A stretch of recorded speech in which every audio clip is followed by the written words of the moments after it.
Premier League clubs are in a relentless pursuit to improve their squads, particularly the big spenders at the top. And everyone knows it's the superstar forwards who attract the biggest fees and demand the highest wages. As a result, the value to clubs in finding a hidden gem overseas cannot be overstated, and here on Essential Football Transfers, we're doing exactly that.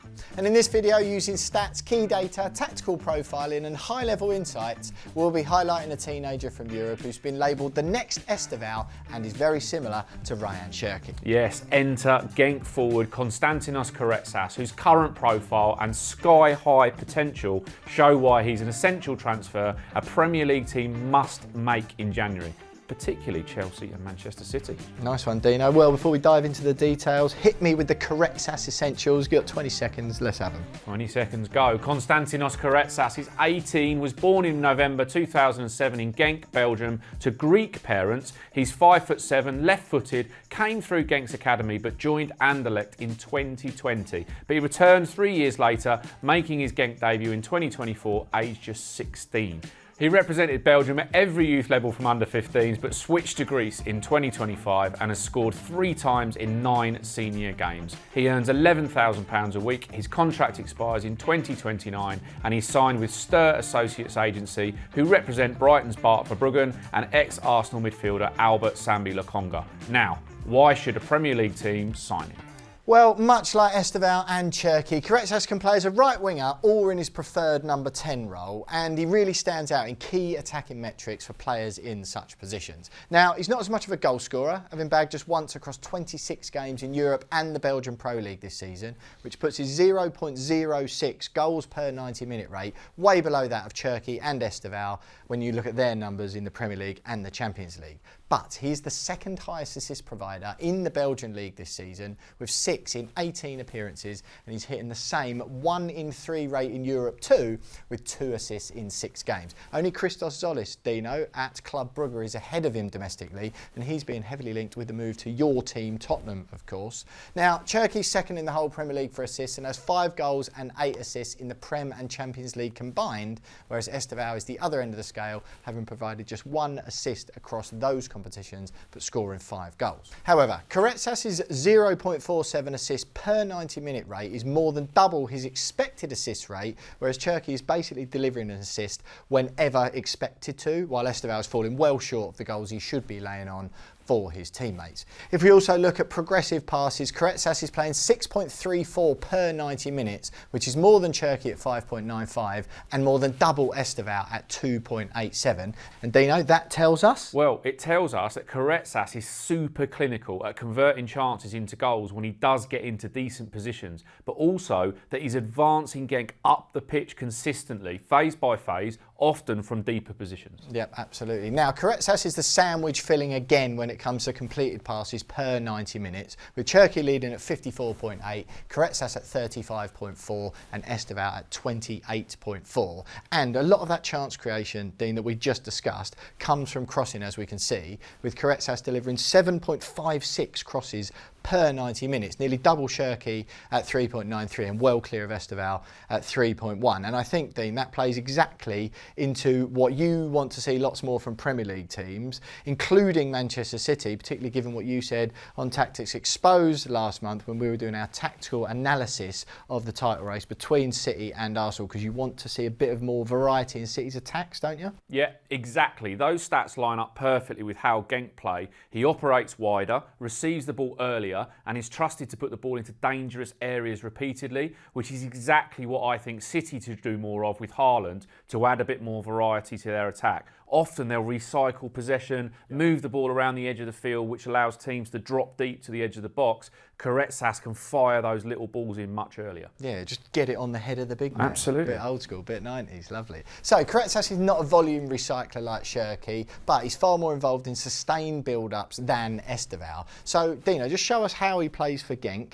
and how you think that could look in a Man City and a Chelsea lineup, because obviously they're both quite different. Yeah, often for Genk he plays off that right right side as sort of the right 10, these three attackers in a 4-2-3-1 shape. But what he's looking to do here is drag these defenders around all over the place, and he does that very well. Often for Genk, he'll drop into a position like this over here to receive the ball, which can drag a defender out, allowing another runner to go in there. And he's very good at playing that ball into that space as quickly as possible.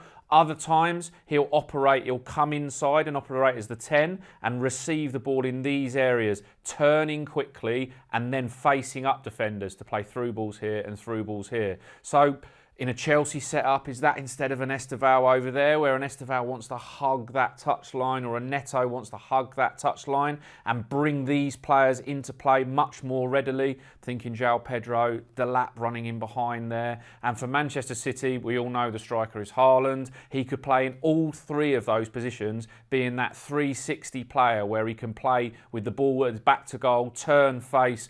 Foden, Cherki and Karetsas is a pretty frightening prospect in a three there. Yeah, absolutely. I think we'll get onto it in a minute. It's just quite interesting to me as I was doing all this research, Dino, how deep he picks up the ball compared to Cherki and Estevao. I think they're used to receiving it a little bit further. Yeah, some people have called him like a mini Odegaard because he can come back deep into his own half and pick the ball up in those areas. And of course that means that if he drops back in here, midfield runners will go past the ball and they trust him in possession. And if you have that trust, and then he's going to feed those players forward, that's when you can overload going the other way with more players in attack. Just quickly on goal scoring, we should also mention that Karetsas has played nearly double the minutes of Cherki and Estevao this season, so their goal scoring numbers, you would expect those to drop off a little bit perhaps as the season wears on, or as they get to the sort of similar amount of minutes as we've seen Karetsas play so far. But although his 0.06 per 90 goal rate looks poor, Karetsas XG is only 0.15, which means he's underperforming by about the same amount as Estevao is, only his massive 0.49 XG means that goals do come with his performances, even though he's underperforming. Cherki, on the other hand, is outperforming his 0.2 XG by a factor of 0.09, I think. It's not loads, but it just suggests to me, Dino, that probably comes from a setup thing more so, doesn't it? Where Estevao, and less so Cherki, but still to an extent, he's being put into more attacking positions. Therefore, that's why his XG is higher and he's scoring more, but that's a setup thing rather than a player ability. Yeah, spot on. It's a bit like similar to Anthony Gordon at Newcastle. Yep. He's on the end of their attacks. His job as the winger is to get on the end of those crosses and through balls, whereas we see with Karetsas, he's not the end point of those attacks. You look at that again, shots on target and assists are all attacking numbers you want to be looking at. It's just different styles of play. So the takeaway here, Dino, isn't that Karetsas can't score, it's just the type of player he is and the deeper positions he picks up the ball in, the system he's playing in, means that Genk don't rely on him for goal scoring. Yeah, it's exactly that. It's pre-assists, it's balls into the final third. Cherki and Estevao are already being used as offensive focal points. Karetsas is being used as a connector, linking phases from defence to attack, progressing play up the field and arriving late rather than being that one who's living in the box. Absolutely, yeah. Also worth noting that Karetsas is delivering those numbers for a Genk team who are sort of struggling in mid-table, Dino, as well. But based on all of the above then, how would you see him slotting into a City or Chelsea team? Do you think he would change to sort of fit into their systems, or would they be able to flex, or would they flex with him in the team, sort of add an alternative? Like we see with Trossard at Arsenal when he comes on instead of Martinelli, that's not like for like, it enables them to tactically do something different. Yeah, very much so. I mean, it's an interesting one with Manchester City because all players change when they play under Pep Guardiola. They all change a little bit, flex a little bit, but what we're going to see with that City more direct approach as the season has gone on has been that they fire balls into those players and get them to be in more attacking positions more quickly. And that would suit a Karetsas down to the ground. That's why Cherki's thriving. That's why Foden's thriving. So he would just go into one of those attacking positions. Some games that Pep plays Doku as that man and starts wide but ends up inside. This is the same for Karetsas. He can start wide and end up in those inside positions. For Chelsea, it's slightly different, but there are games where Cole Palmer occupies that right 10 position, you know, playing off the front man. And if there are games where Racing wants to play both two number 10s, Palmer and Karetsas playing with another attacking midfielder, be that Enzo Fernandez, off a striker, and that offers a little bit more of a flexible approach rather than out-and-out wingers like Estevao and Neto. Absolutely. Now, I can hear you in the comments already saying, oh, we can't compare the Belgian league performance with the Premier League. You know what they're like, Dino. Although that is is why we use Karetsas' Europa League numbers as well. We have also examined here how he performed in Greece's recent World Cup qualifying campaign to prove he does have big game pedigree, and how, most importantly, he can adapt to a different tactical system. Yeah, and Cherki only played 2 qualifiers for France, so we've binned him off. Yeah, exactly, yeah. The data not worthwhile, is it? Yeah, so it's Karetsas versus Estevao, and believe it or not, Karetsas comes out on top in those areas, because despite Estevao being adored in Brazil, being hailed as the next Neymar, and having featured in 7 of their qualifiers, when you look at their output level, Karetsas actually edges it. Yeah, absolutely, and he does absolutely loved in Brazil already, isn't he, Estevao? Look, Karetsas averaged 0.57 goals per 90 minutes for Greece in that recent campaign, as Dino said, compared to 0.43 for Estevao, and he also provided 0.29 assists per 90, while Estevao hasn't registered a single assist at all.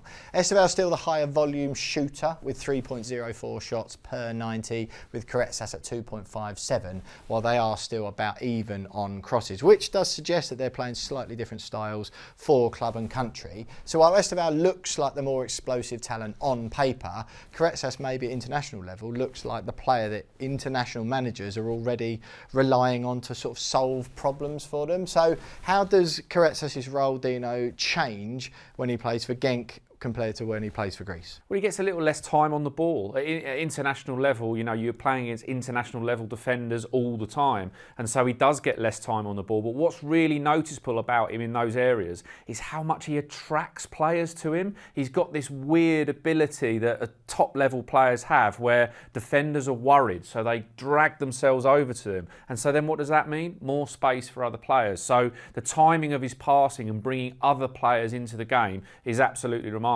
Scotland saw that in their game. Although they did beat Greece, he was the one they were worried about. He was the danger man.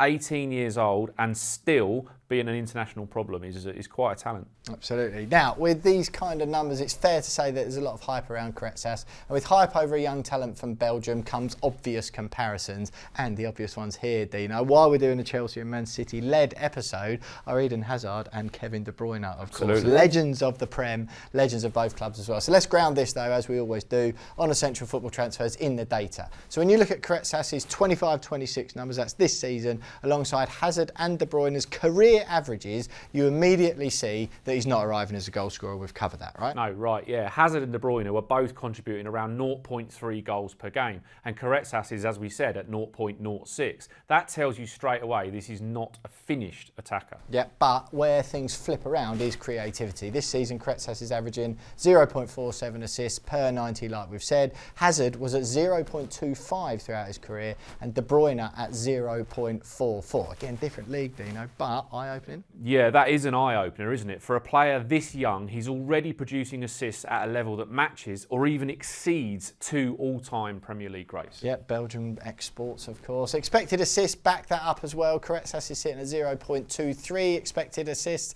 Hazard was at 0.27 and De Bruyne again at 0.46. So more towards the Hazard end of the scale, but Chelsea fans will love to hear that. Yeah, and he's not padding numbers with low-value passes as well. He's creating genuine chances in those areas of the pitch. Yeah, exactly that. And then if you look at progressive passes as well, Karetsas at 6.34 per 90 minutes. Hazard was at 6.37, almost identical. Again, De Bruyne well up there, of course, playing under Pep at 8.94. Yeah, so he's already operating at Hazard's levels for moving teams up the pitch. De Bruyne is still the benchmark and will be for a long time, but that's arguably the best progressive passer that the league's ever seen.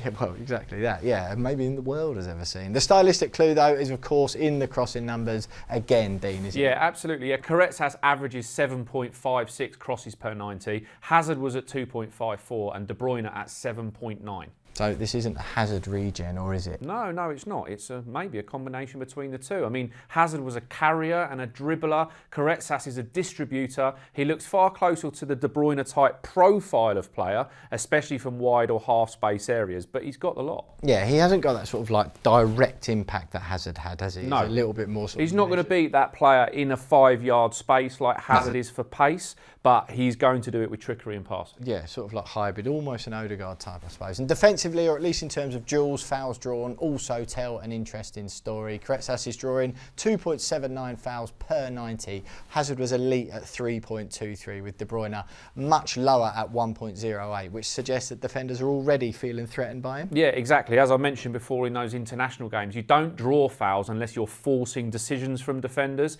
and that's a sign of control on the ball, not just about flair. And particularly when you're playing in those positions, we see it from Saka, obviously, unfortunately I see it from Jared Bowen, but it's those players, particularly when they're dangerous, often are the most fouled players on the pitch in that position. Yeah, hit them early, right? Yeah, exactly. So what's the takeaway here then? Well, Karetsas doesn't just look like the next Hazard or the next De Bruyne. He's more like a hybrid of the two. And crucially, he already has the hardest thing to coach: vision, tempo control, and end product creation. Goals can come later, which is exactly what happened with De Bruyne. Yeah, and that's why clubs aren't scared by the low goal numbers he's getting at the moment, right? They're betting on development. Yeah, absolutely. And at 18 years old, he's only going in one direction. Yeah, you certainly hope so, wouldn't you? So the young Greek superstar, who's definitely one for the future, could be the next Premier League great to arrive from Belgium. So now it's time to feed the facts and figures to SunSport's Fee Finder to see what it would take to get a deal done this month.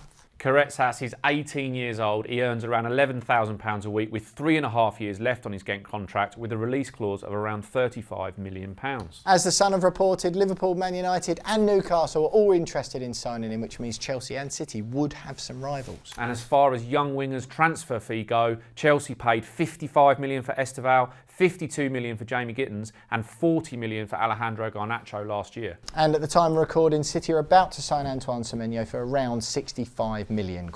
Genk are no strangers as well to selling on their star assets: Courtois, Trossard, Koulibaly, KDB, to name just a few of the big names that came through at the Belgian club and leave for decent money. Yeah, absolutely. Karetsas agency as well has already brokered Sambi Lokonga's move to Arsenal and Bilal El Khanoussi's move to Leicester from Genk. And so they're obviously very familiar with the Premier League tax. Yes, that they will be, Dino. So taking all that into consideration, SunSport's Fee Finder expects that Man City or Chelsea will need to cough up the full £35 million release clause and a 6-year contract worth £60,000 a week to land the young Greek superstar ahead of their Premier League rivals. Worth it, Dino? Yeah, absolutely. And if you're buying potential at 18 with Premier League resale written all over it, by the way, £35 million is pocket change in today's transfer market. Yeah, that it is. Well, there you have it. Karetsas might not be the finished article just yet, but the numbers show a teenage creator already carrying responsibility, driving attacks and influencing games at club and international level. He wouldn't need to deliver in the Prem straight away either. He'd be developed, protected and sharpened into something elite and could be the Prem's latest world-level Belgian import. And that is why Konstantinos Karetsas is the essential transfer that Chelsea, Man City or any of the Premier League big hitters should make this month. Please like this video, thanks for watching, make sure you subscribe to the channel and drop us a comment to let us know who you want us to profile next and of course what you think about what we've had to say. Don't forget, we'll be releasing a brand new episode of Essential Football Transfers every week until the window slams shut on February the 2nd. Make sure you join us.